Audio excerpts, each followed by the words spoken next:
Hey, what's going on, everybody? On today's show, can AI tools really create a high budget ad for just $50? That's the question that freelance commercial director Daniel Lwowski set out to answer. And he posted his results on a recent LinkedIn post. And boy, did he get a lot of comments. But the real story might not be about AI, if AI can, but if AI should, right? So there's a lot of creative professionals who rightfully so have strong opinions about whether AI is coming into their offices, their desks, and maybe soon replacing them entirely at agencies. So this is the topic about today, not only about Daniel's post and what he did, but we'll certainly share that, but really getting into the deeper conversation of where does AI belong in terms of creative process, in terms of commercials, marketing agencies, and so on and so forth. So we're going to be talking about all that today. Today is March 3rd, 2025. This is the Daily AI Show. We do this live every single weekday at 10 a.m. Eastern. Today, I'm joined by Beth, Andy, I'm Brian, and also we have Carl. We'll see if anybody else pops in the door. Welcome to everybody in our live chat. If you want to join us live, you can always do that by going over to YouTube and jumping in the live conversation. Like I said, this is live every weekday at 10 a.m. Eastern, as we are right now. Welcome to Jen, Gareth, Jude is in this morning. Justin's in. Wow, we got a few of you guys in. Welcome. Happy Monday morning to everybody in the chat. And by all means, make sure, as you guys always do, throw your comments in the chat. Like, what do you think about this? What do you think about AI in marketing? What do you think about AI being used in commercials? Like we saw with Toys R Us or Coca-Cola and these type of things. Put your comments in the chat. We'll certainly talk about it. Okay, guys. So I think obviously there's something that kicked off this idea. It was actually this post that I saw on LinkedIn. So I'm thinking maybe the first thing to do is let's share that. And by the way, Jyunmi just joined us as well. Welcome, Jyunmi. So let me share this on the screen, and then we can talk about sort of the bigger discussion here. But let's look at what Daniel did, and then we can certainly talk about the reactions to it. So 1 second here.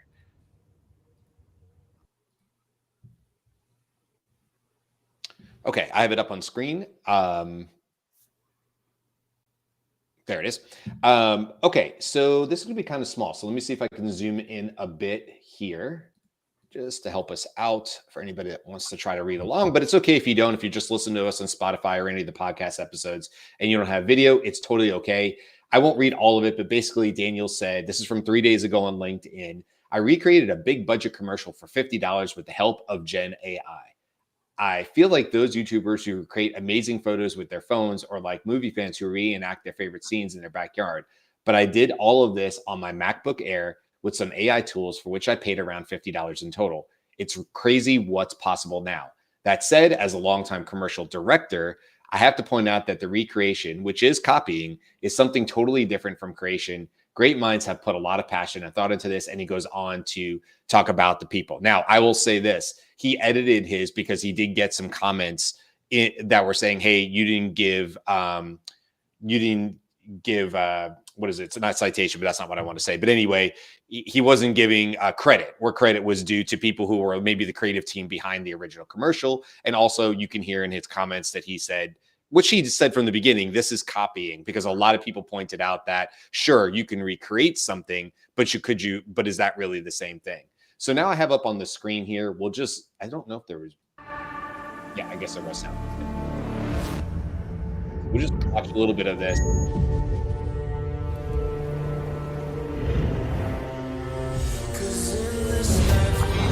I'm assuming maybe he used the original soundtrack. I'm not sure.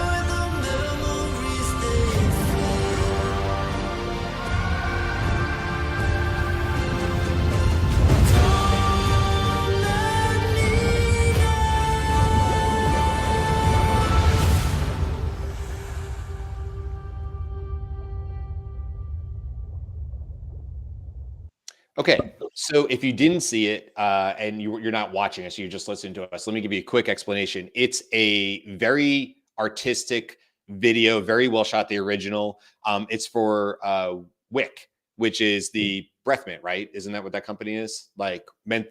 No? What is Wick? Vicks, right? It's Vicks, like it's a menthol drop and also menthol rub. But it's spelled W-I-C-K. Yeah. Okay. I don't think it's the same thing. I thought it was. Honestly, when I first saw it, I thought it was too. Now I feel bad that I don't know what Wick is. Anyway, it's like Feel the Arctic. It's got a polar bear in it. It's got a a pretty woman that's like she's like sort of in like almost like a nightgown and she's in the water. And frankly, if you did see it, if you're able to see the video, the AI generated what Daniel did. I think I can get your guys' opinion on this, is impressive. It is copying. He went shot by shot and tried his best to recreate, as he said, with about $50 worth of tools, what was already there. So he clearly had what he was going for and then generated images. I think he also said that he animated like images as opposed to maybe creating outright video. So he would try to create like the most direct comparison for the polar bear and then animate that in one way or another using other tools. But before we get into all that, what's your guys, let's, I don't know, go around the horn, or what is your guys' reaction to this in terms of not the comments so much, but like what Daniel actually created here? Impressive, not impressive? I think it's a very impressive accomplishment. It's not taking a video sample and then recreating that as another version of it. He's literally taking an image that is already depicted in his mind and translating it into text prompts to generate the image and then animate the image. And he's got an amazing array of tools that will let him actually replicate each sequence that's in that advertisement. And I think what's very impressive about it is that the end result is, to my eye, preferable to the original production. Wow. There's some very important improvements to it that were accomplished, I think, by text prompting. So he's not just, making a facsimile of it using video tools. He's using AI, describing to AI what the scene has to be. And the AI, probably with some iterative prompting, right? He got some result back and then said, no. Mm-hmm. The polar bear has to swim from left to right in this scene. And then the AI would regenerate that scene. And then he spliced those together. So very, very impressive. But my takeaway is it doesn't represent any vision about what the advertisement should be. He doesn't claim that it is. Right. He's just saying, look, I reproduced an ad that took people, in pools or in the Arctic and everywhere, going around with a big production team to do the filming, and then a bunch of post-production editing and so on. I eliminated all of that with typing text into my computer. Right. And that's the amazing advancement. And I should point out real quick, sorry, Beth, he said it took him 10 hours. I should have read this. And he said to be clear, he did not take any screenshots and feed them into an image video, because that's something somebody would have asked right away. Yeah, great. You just took the image and said, make me another one. Sorry, go ahead, Beth. I just want to make sure I clarified. Excellent. So yes, the 10 hours that he took was actually editing, right? So editing meaning continuing to prompt so that he could get the end result. It isn't that like he did a bunch of work with the image or the video in the 10 hours. The 10 he references that the 10 hours, it was a lot of like, yeah, not right. We're going to continue to kind of do that. So just to clarify that, it is one person at their computer versus like taking a crew on a site and trying to get that perfect shot. The other thing is that he is very skilled, right? So he knows the camera, he knows the shot, he knows how to describe the shot that he wants. He knows how to describe the movement of the camera. So there is still an enormous amount of skill in this, or at least a high level of skill for a professional. But he was a little, he also mentioned like he was surprised at how close he could come. Karl, Jimmy? I'm going to echo a couple probably things that Jyunmi's thinking about. There's a bunch of stuff that I think first, the thing that we have to realize too is when you're looking at it from the perspective of a cinematographer, videographer versus the perspective of somebody who is the audience, the cinematographer, videographer is going to pick up on so many different nuances that most people won't pick up on, and they'll geek the crap out of it. Lighting, ISO, all the different aspects that you're looking at, angles, why you should do this, where you should do this, and all that. So that's part one. And then what you raised, Beth, was a really good point in that right now, to be able to understand, hey, I want a dolly shot, mid, I want an extreme close-up, out close-up. I want it to do this with this ISO, this lighting, like in a row. That requires a lot of like actual experience or know-how to do that. It's, you could, I guess, bumble your way prompting that, but with an actual skilled videographer knows, and a DP knows like what they want to do. But that said, curious, because in the profession too, when you're talking about commercials, the abstract commercials are one thing, which it's all art and, you know, like a lot of Super Bowl commercials or whatnot, but a good chunk of actually paid film work isn't like that. It's corporate work, it's real estate work, and it's wedding work. So wedding work, there's no way you can replace AI with barely anything. Like you can kind of do it, but you try telling that to a bride and groom, they're going to laugh at you. Second thing is terms of real estate.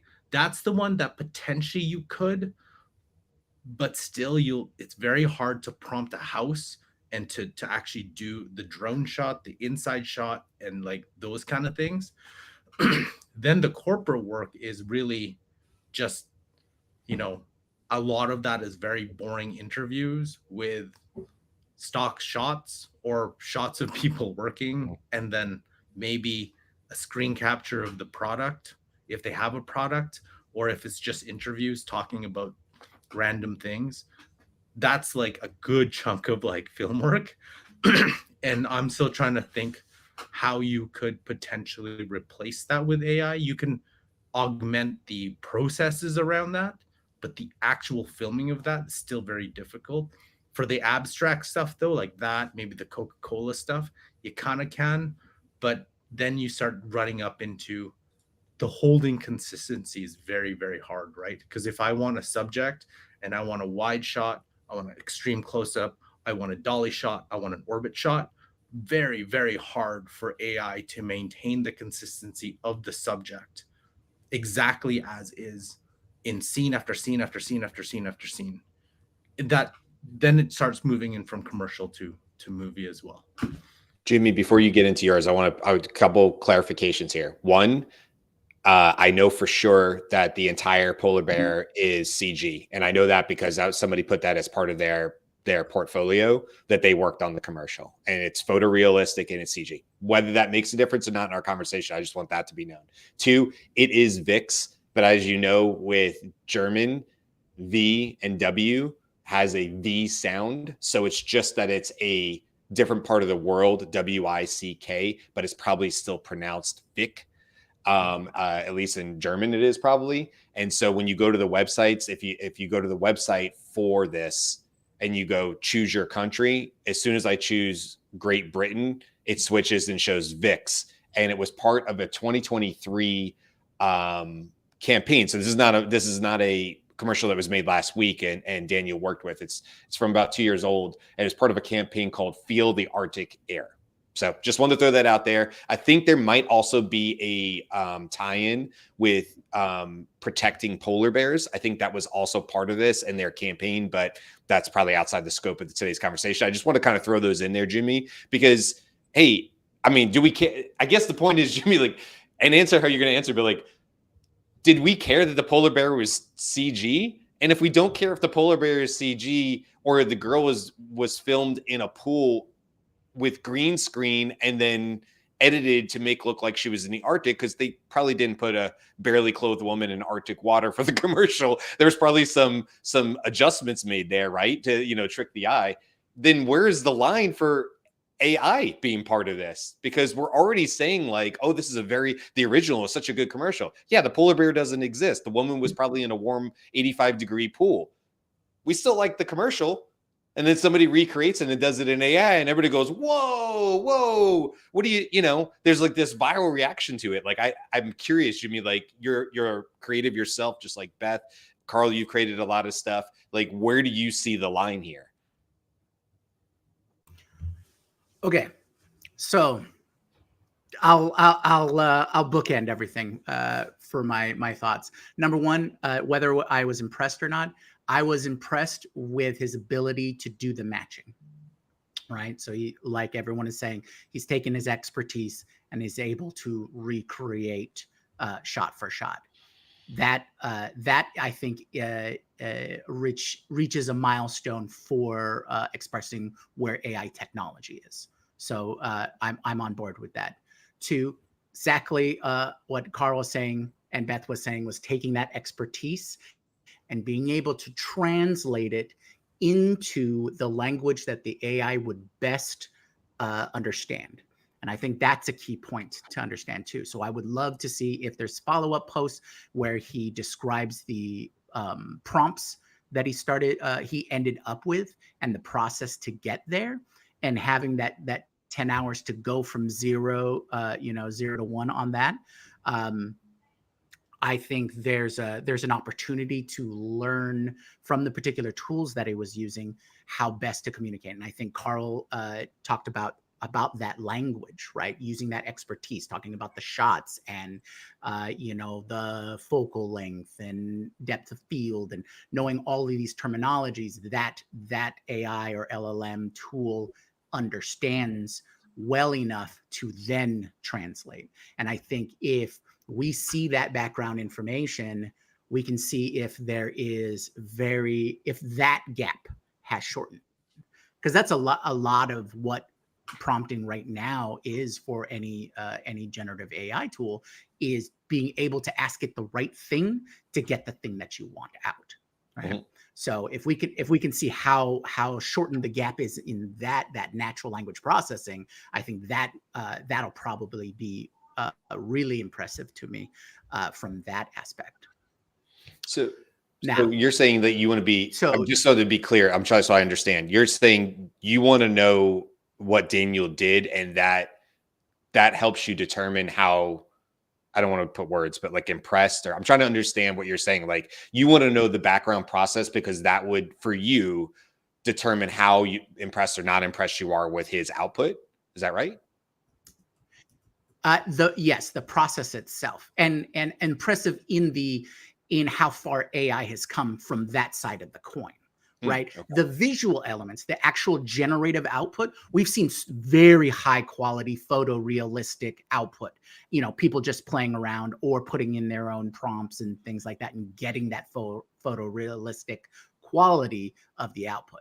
But the translation gap, being able for anyone to be able to say, this is what I want, and translate it and get the output that they want in that with a shortened amount of time, or a shortened size of their lexicon or terminology. That's I would find that very impressive if what his ending prompts were not just indicative of being able to prime for whatever tool that he was using, right? And that's also part of the black box that we see with a lot of these generative AI tools, is they give a guidance or docs, right? OpenAI came out with one that says your structure should have, the trigger and, context and those kinds of things, right? And we see from Runway, they say, try and use these terms in your prompts. But if we can get more insight into this LLM likes this language, or these words in this order better than simply, talking just like, oh, okay, I want it to fly through this thing this way and all this kind of stuff, being specific like that, then I would find that very impressive, because I think that's one of the hurdles that people have for adoption, right? People want to get to the point where they imagine Garfield in their head and they want to see a Garfield cat, but they type out orange tabby and they get what they want, what they're thinking in their head. And I think that translation is a hurdle. Now, to get to your final part of the question of, is there AI, where is there a boundary for AI acceptance, things like that, or uncanny valley, those kinds of questions. I think we've talked about this in the past when it comes to AI in video creation or media creation or anything like that. Is the question really isn't whether AI is acceptable for certain kinds of genres, right? Animation, for example, CG, like you talked about, it's the output of the tool isn't the question people have, right? If it looks visually satisfying, if it has the finger problem, or if you have obvious occlusions and those kinds of issues, for sure. But I think the bigger issue comes with the process and what people are imagining the effort it takes, or lack thereof. What is that going to cause? And I think that's the larger question. But in the terms of accepting it as a visual medium, I'll go back to what Karl says. Right now, the limitations are in these abstract or ethereal types of outputs. Music videos, 100% all day long, you're there. AI can be in there. If you are a musician, songwriter, artist, and you want to make your own music videos and get those onto Spotify or YouTube or whatnot, go right ahead. Hop in there. You're the one who knows what your music is supposed to be about.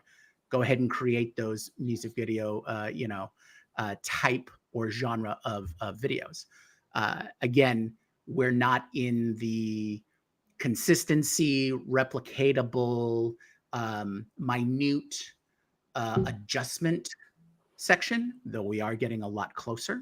Well, that was going to be my question, Jyunmi. Like, does it matter? Does it matter that we can't do that today? Like, Karl brought up the point of the wedding and said, there's no way. And I push back against that. I'd be like, I don't know how to do it today. I don't know if AI can do it today, but I can't tell you how many times people have gotten almost the shot at a wedding. And there's probably lots of videographers that will use AI to fill in between shots that don't actually exist in real life, because the end result is going to be better for the bride and groom or whatever they were hoping to get output. And so that videographer in time might say, yeah, I did use AI processing in this. And this shot right here where you guys are walking, you look right at the camera, you guys look beautiful together. Technically, that never happened. You guys never looked both at my camera at the same time, although I wish you had when you were walking back down the aisle. But I used AI to turn your head, to make your eyes lock or make your eyes look at each other. And we got this output of this really beautiful thing. It almost happened.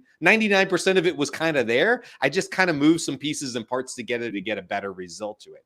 Or for the 3D, just for the real estate, how long before drones aren't necessary to do a 3D house tour or whatever, because simple shots and stitching of a camera together would allow you to create any AI fly through of any house that you might be selling in any order that you wanted it to be sold to.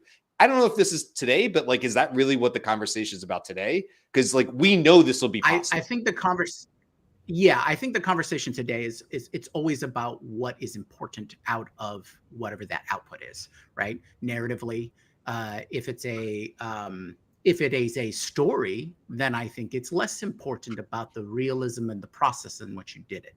I think for weddings, the bride and groom may be more concerned with, I want this to be a complete, accurate, real representation of our day.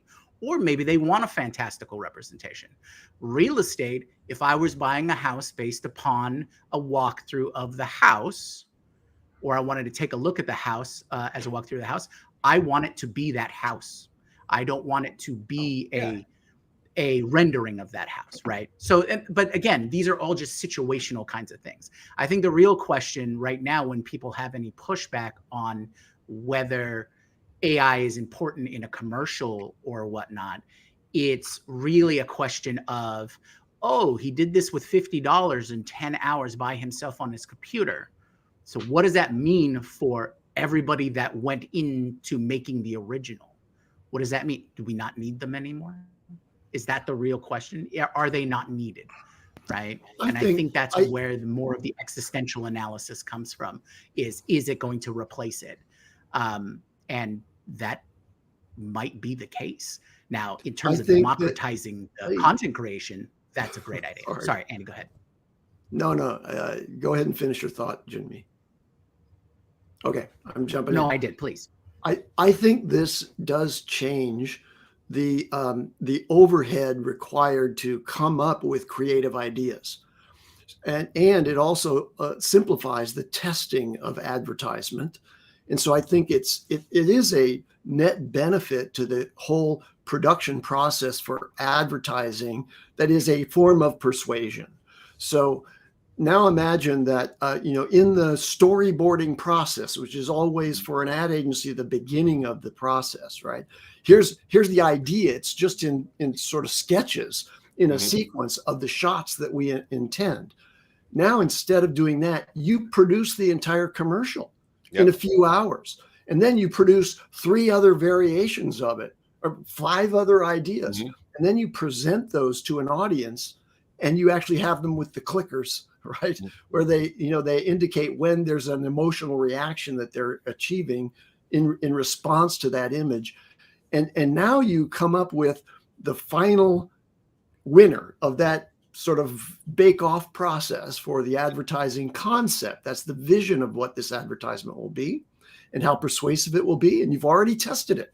You pre-tested it with audiences. And now you spend not 10 hours, but you spend 1,000 hours with lots of people involved to really fine tune that thing. And still you come in at a fraction of the budget of producing a major, film-based version of what, or digital film-based version of what a single concept was. And we see this all the time in Facebook ads, right? I haven't done Facebook ads since 2015. I used to help run people's Facebook ads for them, but it's been a minute. So I don't know exactly what that looks like inside, but I'll speak from the experience I had then, which was a lot of A/B testing. And obviously AI has made that a lot easier to A/B test. So I'm not in the industry for commercials. I don't know if they get tested or not, but I see your point, Andy. Like if there's a person at this agency and they come up with this idea and then they work with Daniel as an example, and they say, Daniel, this is my creative idea, but you have expertise in prompting with AI. Let's work together for such and such amount of hours to create a workable, whatever. And then that gets approved and green lighted. And then, like, to your point, Andy, there's a couple variations to it.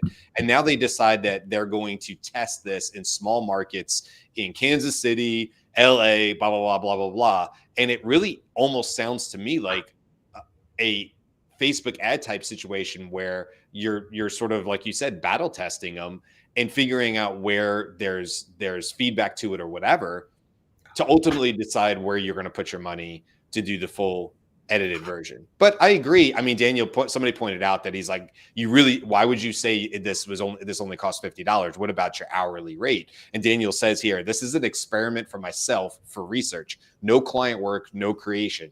And the experiment cost me $50 for subscription, not my hourly rate, because he was saying, yes, if I was hired to do this, I'm not sure why he'd be hired to recreate a commercial, but regardless, if I was hired to do this, no, my hourly rate certainly was not considered into this. He simply was saying, this is what I paid for the tools to do this. And Beth, you pointed out, that has nothing to do with his already innate ability in that industry, right, to know what he wants to get. The Garfield example, right? Because if somebody said to me, draw Garfield, there's no chance you guys would you'd see a picture of anything you'd guess is Garfield. Right? I don't have the ability. I just don't. I don't have the drawing ability. My daughter and my wife do, but I couldn't recreate it. So I want to go back to what you said in terms of testing in the small markets to identify the commercial that you're going to use, because I actually think that because of AI, you could actually test in the small markets to see what appeals to the small market. Right. So if we're remembering, Karl, I believe, is in week 2 of his, is the experiment at week 2, Karl, for your Google ads, for your ad? What happens when what you can do is pull data and modify the image or modify the ad to appeal within the segments that you want, the individual locations, those kinds of things. I think what this creates down the line is very personalized advertising. Good. And maybe there's I think, I'm sure this has already been doing, but that then people get sort of grouped potentially into like avatars of themselves, or like an archetype of like, I'm in an archetype of theater majors, let's just say, right? Like, if you know that I'm a theater major, you're going to show me a different kind of thing. And that is data that AI has collected, but now you can create it. Now you can use that to create it rather than just show me the thing that has already been created. That's an excellent point, Beth. The reduction in the overall cost of producing a final workable, deliverable advertisement allows for not just one beautiful artistic concept, but 10, each one aimed at a specific market segment that will respond to that particular variation of the concept. And we have some comments. Go ahead, Carl. And then after you, I'll bring in some comments, because we do have some great comments about this as well, and some people who work in the industries. The funny thing here is I know that like the focus is on the highly produced stuff, but over the past several years, even when I was at Benevity, just looking at the top performing content pieces, purely from a social ad perspective, not necessarily a commercial you'd put, whether it's on like a major commercial, but the ones that would kick ass are the ones that are super, super low production, just taking your phone and recording yourself, the product, and that's it. That is all. Right now, you put that up against highly produced, I would bet 60-70% of the time, the more authentic one, the one that's low budget, will outperform that one. Because I think the preference right now is just pure authentic. Like, they want to see people, they want to see who's behind the corporation, they want to see, behind the scenes, those kind of things, rather than like high production. Like, one simple one for me was the company spent $20K on a like really like actors and whatnot, and I shot like this thing in 5 minutes with like 2 people. Right. I just, hey, you want to be in one of the videos? Like, okay, sure. And I just filmed him walking down, and then filmed him with his phone using the product. And then another person filmed that person with my phone using the product. Yep. That outperformed the $20,000 actor with all the stuff and DPs and everything. So that's just an observation. It's like this, but then compared to what people are actually reacting to is quite interesting as well. So one of the things that happens when we put a show together is I do keyword research, and there are a ton of keyword questions, keyword, etc., about AI generated UGC, user generated content, right? So that's not that doesn't get to the place that people want, right? Because these are AI. These are generated, these aren't actual users, and the value of user generated content is the actual user. But you have to have actual users who can give you the quality, or even the low quality that you want. And I thought that was very interesting, that those were like really top keywords, key questions, key related concepts. I want to pull in some comments here, because this is a recent comment from Jude Simmons. Did we just create a marketing firm? So that's just the preface of what's been going on in the chat, and why I always recommend to everybody coming in and joining the chat live, if you can, obviously, if you're available during our live chat. Again, that's weekdays, Monday through Friday. We're here at 10 a.m. Eastern, in case you're watching this on a replay, or you're listening to us on Spotify or Apple or something like that. Just know that you always have the opportunity to be part of this conversation as it's happening. It's one of our favorite parts of doing the live show. So I can't read everything here, but some of the original or earlier comments that I liked were I think I would say somebody else was saying about testing. I think I was responding to Andy and I was testing about it and saying like, oh, you could test it. And they're like, why not? Why 10 versions? Why not 10,000? Why not 100,000 versions? And and Jyunmi, I see you shaking your head to that. And what that made me think of is, yes, there's probably some version of this that gets put in a, oh man, it just went right out of my head. Not digital twin, where it perhaps before it reaches the human eyes and ears, is run through simulations, AI simulations. So you have AI created stuff with maybe people, creatives who had the storyline, right? But they may have also used the Claudes of the world and things like that to help them flesh out what it is. I mean, you can certainly train Claude if you wanted to on what all the key components are of highly effective commercials. I'm sure I could do that and come up with something. Doesn't make me a creative. Doesn't mean I should start making commercials professionally tomorrow. I can get close enough, right? So then I can create something that I think is a good idea. And then maybe in the future here, there's, you have agencies and they're like, well, we can run that through the digital twin 100,000 times. And we'll come back and give you the data of which of these top 10 have the best chance before there's even money spent to put them as an actual commercial or getting them out in front of actual public eyes. So they were talking a little bit about that. I don't say McBab, MICBAB. I don't know what name that is, but was putting in comments, and they were saying at the moment, AI generated video is still challenging, but it could be useful during the prototyping and brainstorming phases.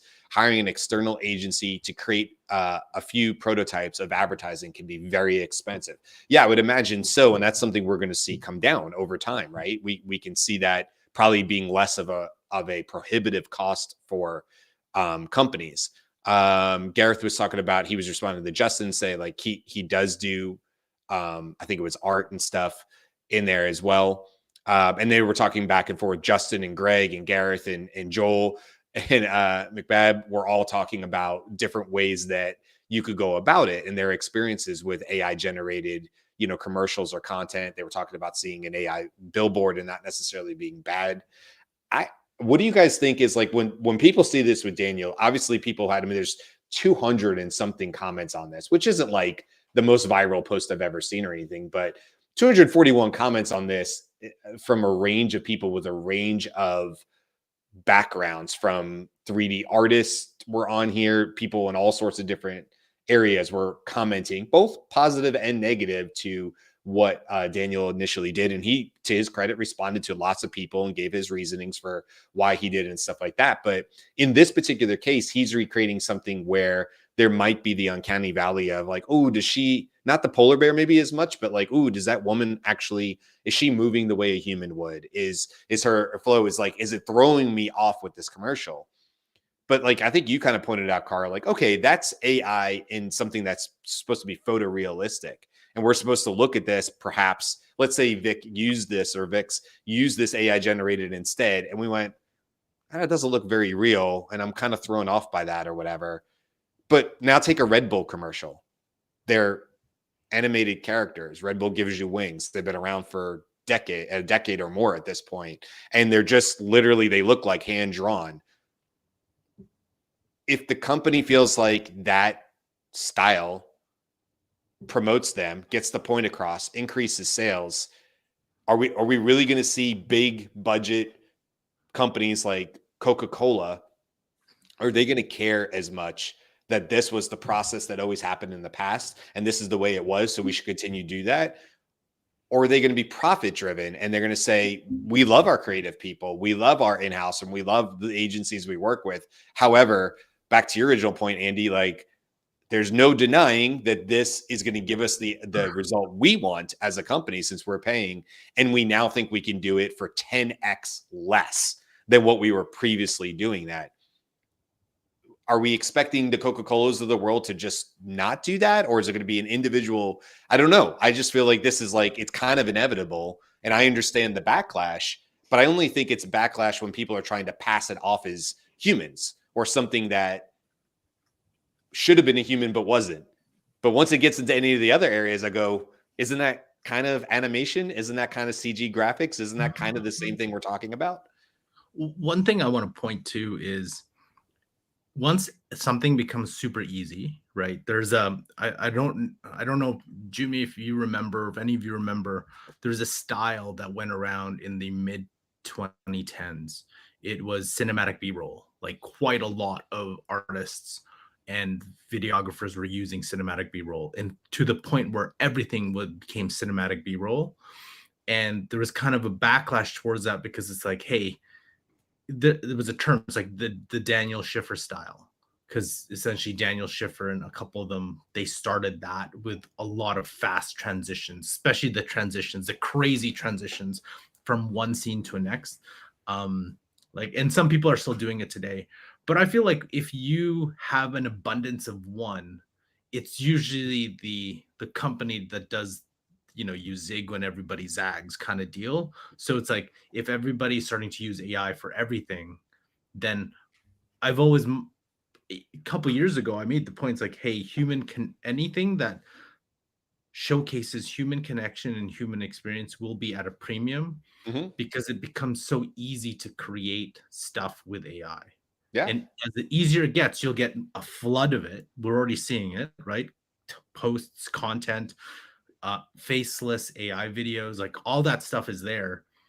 But again, you on the opposite side, it's still hard to create the more like true, like even just running this show. This is a show that we could have easily cloned our own voices and have one of us just do, hey, we want to talk about this today. Let's just create a transcript, load it up to whatever tool, and create a show. And each of us talk. And it would be probably faster for us to do that. But what would that feel like in general? Because I still feel all these people who are in the audience want to connect with us in some form or fashion. They're on the show every day. So if you have that, then you kind of can tell people still want human connection, and it's harder to do human connection than it is to just create a bunch of AI content too. So there's that aspect of it. It's cool now because it was, wow, everybody can create, but once everybody can create, that bar becomes low. But what becomes hard is people still appreciate that. Yeah, I mean, look at Mission Impossible movies where Tom Cruise does his own stunts. How much of a big deal do they make about that, right? Now you're like, it's a Mission Impossible movie, but they want you to be impressed that is a human hanging off of that aircraft while it's taking off. It's really important for us to know that Tom Cruise did that. It's in all the marketing, right? It's a definite big push to that. Because to your point, Karl, they want you to know that's not a CG person. That's not a CG, of Tom Cruise. And there's not some big cutaway that they're going to do a single shot and you're going to know for sure that was Tom Cruise hanging off the side of it. It's right. So I'm going to weave off the movie thing because we had a discussion in an episode that I don't know the number of, but it was about when will an AI generated movie win an Oscar? Yeah. Right. And the point of making movies that win Oscars is that movie makers vote for the Oscar. Right. The point of advertisement is to get people to have a positive affiliation with your product and want it. And so we can't divorce the public's response to this, which was really interesting in this in the conversations that got created from this post, from this experiment. Like there were a lot of people who were saying basically what Brian was saying initially, right? Because we can, does that mean that we should, as a company, like we don't have the ability, even we on the Daily AI show who talk about this all the time, don't have the ability about whether it's going to happen or not. But is it a wise decision for your personal company to move in that direction if your users or audience or customers would not take kindly to that? So I think that needs to be played into this too. It's not just the capability of the tools, and it's not just the capability of the professionals you have on staff. Cisco found it faster than I did, but it's episode 189 that you were referring to, Beth. I literally looked in the comments after I found it. Cisco's like episode 189. Like, dang, Wow. Cisco, that's faster than I can get there. That's impressive. Cisco's going to be the unofficial archivist of the Daily AI Show. The name of the show or that episode, yes, it was episode 189, but when was that? How would you find that if you want to hear? That was a fun conversation, by the way. Will an AI movie win an Oscar within 7 years? That was the name of our show. So if you want to go find that, or probably just episode 189 with the Daily AI Show, will probably get you pretty close. But that was a fun conversation. I definitely think there's a tangent between this one and that one. So yeah, good call out on that one, Beth. Dang, I had another. Oh, I was going to say, just as a thought process here, you've sort of said it. I think everybody's kind of said, like, there's a premium placed. We've talked about it on the show, how there's a premium placed on what is uniquely human. I know I've said, I'm not going to say everybody agrees with this, but I'm very, very bullish. Like, if I had money to invest, I would look for companies that are about the arts and want to create live human art projects, whether that's going to a art gallery and somebody is literally carving a trunk of wood into something, or they're live painting or ice sculpture. There's a lot of ways to look at that, right? My wife was reminding me actually that we have two really cool carved pieces that are from our time when we were in Honolulu, Hawaii, when I proposed. So I don't know, 2004, somewhere in that range, from a long time ago. We still value those in our house because we watched the guy sit there and carve these pieces with a simple knife. And it was just really, really impressive to us. The other one that comes to mind, because you're right, Carl, it's a little skewed because, and not to be grim about this, but okay, the 2008 Olympics, it was in China, and the opening ceremony, you may or may not remember this, had a bunch of what looked like boxes. And there was this huge choreographed piece. There had to be 2,000 humans on the center field of the stadium where they're doing an opening ceremony, doing this choreo. Go back and watch it if you don't know what I'm talking about. It sticks out of my mind as something that's one of the most impressive things I've seen. Now, the grim part of that is, it also happens, it was 8808, and it happens to be the day my mom passed away. So there might be more that it sticks to me because my mom was a huge Olympics fan and stuff. So I don't mean to bring that into it. My point to it is, I'm to this day still so blown away by the choreography that it took to create that art piece in the middle of the opening ceremony. Could they have done it with actuators and pistons and things? Yeah, 100%. Even back then, 2008, right? No issue, not even an AI thing. But does that still sit with me as a more impressive thing? Because I understand the hours that it must have taken for the human to create it. So will there be the emphasis, or will there be a premium placed on real, verifiable, unique human experiences? I think so. And that will probably translate into commercials and things like that, to your point, Carl. I definitely think so. But you have to be the right company that knows that that's the marketing message that's important to you and your customers, that they're going to value that. I think for you to put money in it and do it that way. And maybe you're right, Carl. Like, when everybody's zigging to AI, this will be the zag that some company does. And it'll literally be their CEO walking around their office with an iPhone. And those will be the commercials. And they'll do phenomenal because they're so authentic. They're so low budget. You know, maybe. I don't know. Nope. My takeaway, those will be AI as well. Go ahead, Andy.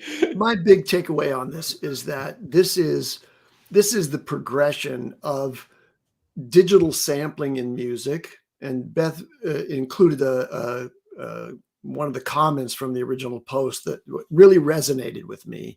And it's from a keyboard player who's been using sampled orchestras, drummers, guitarists, singers for over 25 years.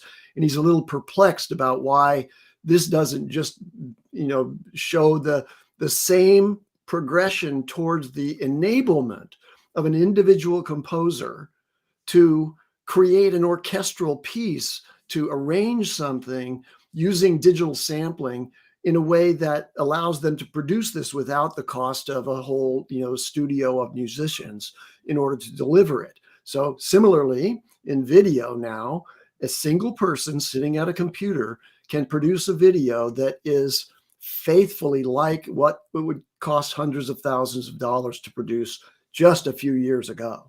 So it really is an empowerment of creativity by individual humans.